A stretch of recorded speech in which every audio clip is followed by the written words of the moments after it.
Well, Sentinel of the U.S. Empire, Dr. Henry Kissinger, has again spoken out, urging immediately that the West, meaning Washington, hammer out some sort of peace agreement with Russia and the war in Ukraine so as not to risk a stupid Third World War. Kissinger, I almost am tempted to say, I'm surprised that Kissinger's been, so good on the Ukraine war. I shouldn't be, because Kissinger is someone worthy of respect. He's a smart person.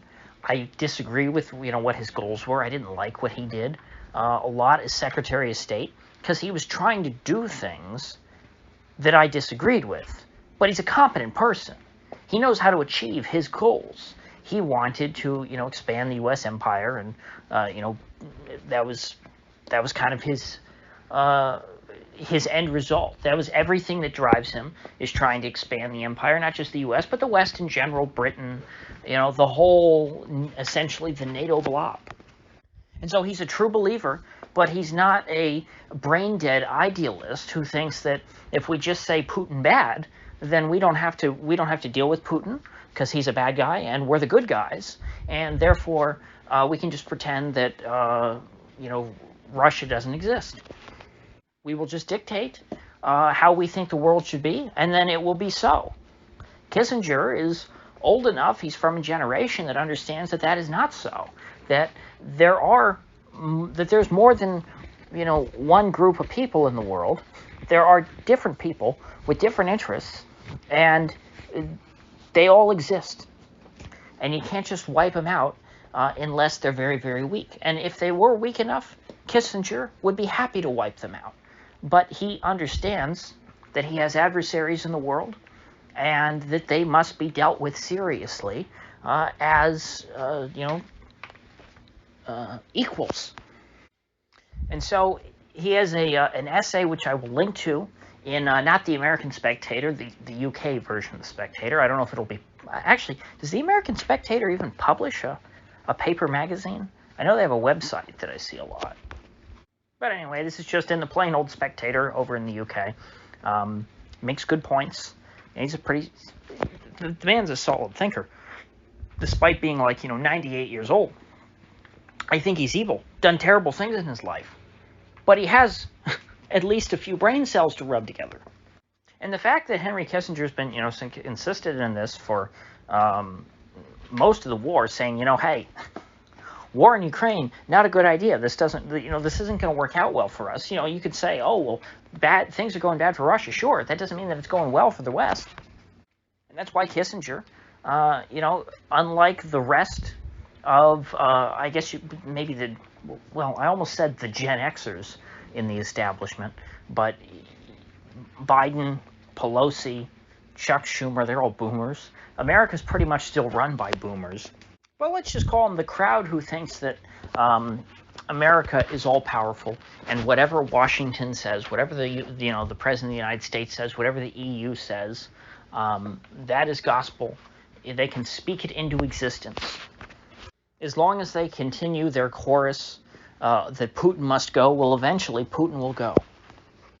And if they say, you know what, Russia should cease to exist, Russia doesn't have the right to exist, well, then if they just speak that up, Russia will dissolve, Russia will go away, and everything will be fine.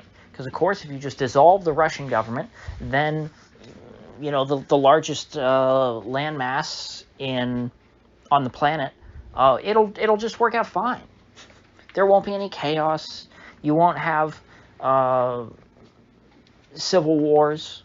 You won't have different factions getting a hold of nuclear weapons, firing them at each other or at other countries. No, everything will be just fine.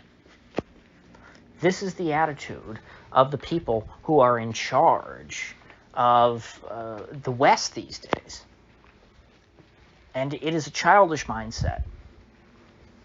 These are not serious people. These are not people who could have ever, built the West into the political and economic powerhouse and military powerhouse that it was. And I say was because it no longer is. These are people who have only known an all-powerful West. It's been over 30 years since the fall of the Soviet Union. It's been even longer, since the fall of the Berlin Wall. But it's all kind of one event. And these people have forgotten what it's like to have other countries in the world who have a say in what happens. And so the idea of a compromise would never occur to them. Why would you compromise with someone who's less than you? Why wouldn't you just do what's right? And, of course, what's right is always what they say is right. Listening to them, following their orders, that's what's right. That's what defines righteousness. How loyal are you to the European Union? How loyal are you to the CIA? That's what determines your righteousness. Putin, he's a no good, very bad, evil dictator. The king of Saudi Arabia, he's just a nice old man in a white robe. I'm happy to admit, or I shouldn't say happy, that's a weird thing to say about a war, that a war is dragging on. The war in Ukraine is dragging on much longer than I would have thought. I would have thought that the Ruskies would have just went in there and mopped up the Ukrainians pretty quick. Big country attacking small country.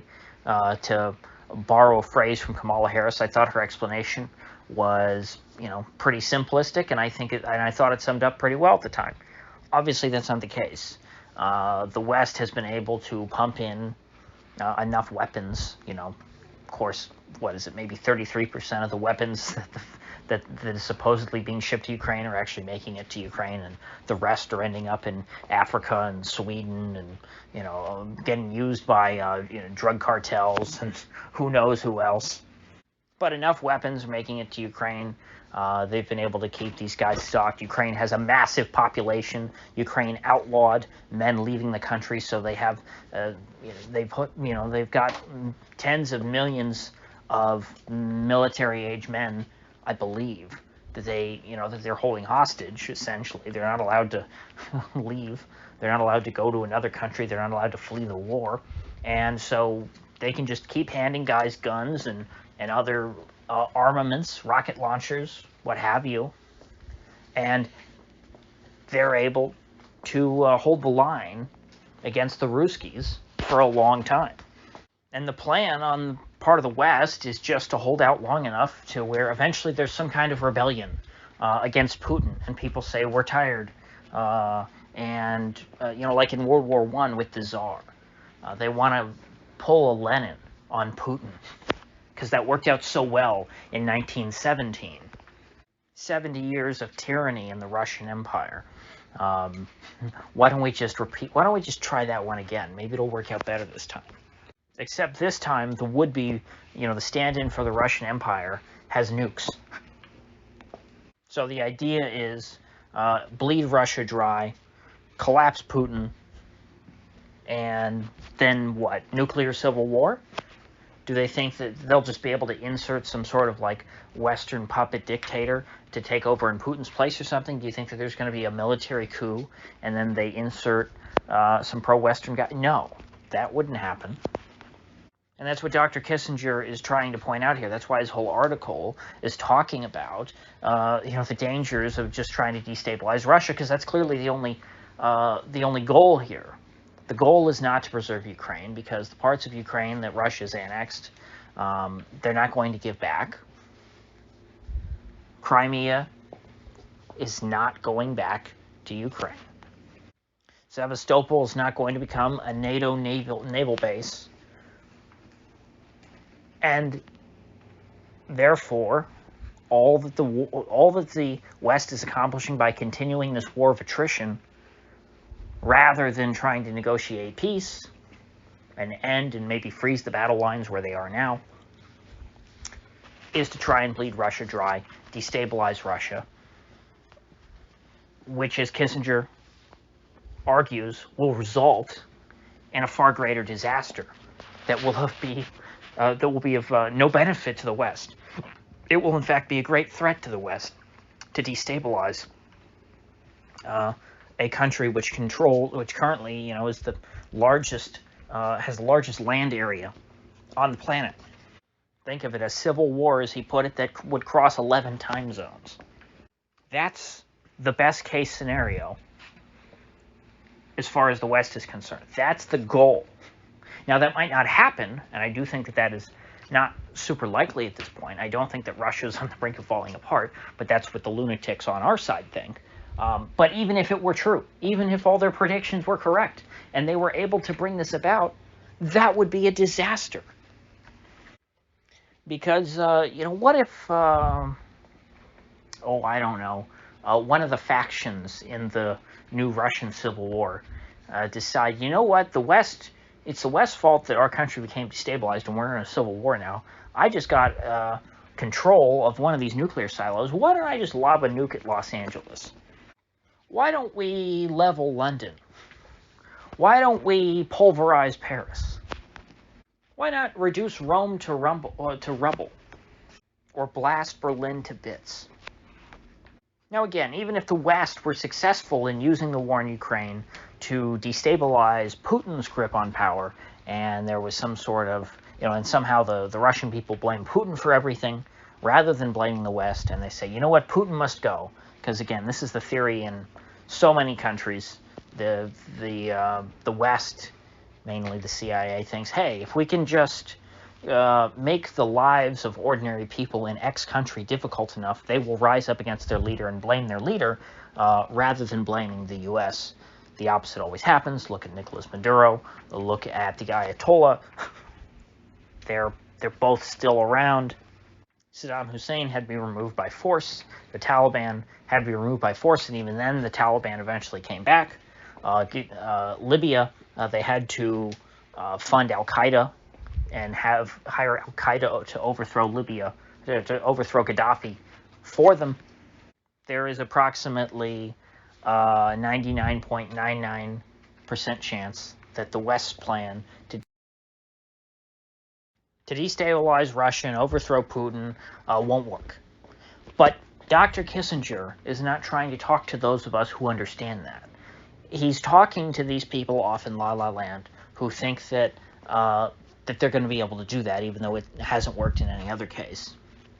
So he's saying to them, even if your calculations are 100% correct, and you destabilize Russia, and Putin is overthrown, that, more likely than not, is going to be a disaster.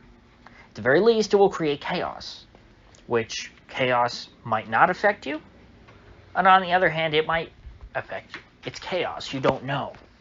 And so that's why, at this point, it is objectively in the interest of the West to minimize that risk, to minimize the risk of nuclear war, because that's what would happen likely if Russia actually was destabilized. The Ruskies, if backed into a corner, of course, would use their trump card. That's why everyone has nukes. It's a deterrent against someone trying to conquer you and overthrow your government. If Ukraine had nukes, as Zelensky demanded just before this war, he would have used them by now. That's what the Ukrainians would have done. Obviously, they're facing an existential threat in the form of Russia. So Ukraine would happily nuke Russia if they had the capabilities. I think that was actually the final straw on why Russia invaded them, because Zelensky said as much. He went around the Munich Security Conference saying, "We need nukes. Ukraine needs nukes. We got. All you guys, you've got all these nukes laying around. You don't use them. We could use those nukes." And then guess what? A month later, Putin invades. I don't think that that's a coincidence, because no one at the Munich Security Conference said anything about like, "Hey, Zelensky, that's a bad idea. Let's not talk about nuclear war. Maybe you definitely shouldn't be having nukes." Nobody said that. Nobody sat him down and said, "Hey, knock it off." He just kept saying it, and then the SEALs would clap for him. And by SEALs, I mean all the Western leaders. It's somewhat baffling to me, as influential as Henry Kissinger is. We think of him as being one of the big puppet masters, in the West. He's a, founding member of the Bilderberg Group. I think he still has some big title there. He's at every single meeting every year, even though he's like 104 years old.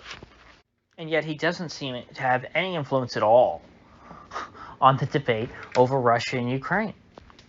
It's like they just don't even acknowledge him. It's like they don't know he exists. But there has to be. I mean, he's one of the most powerful guys in the world, or so I used to think. But here he is on this. You don't even hear his position represented within the establishment. You know, there are no politicians saying, you know, hey. I mean, there's a few, but they're like not Henry Kissinger friends. They're, you know, more renegade Republican congressmen.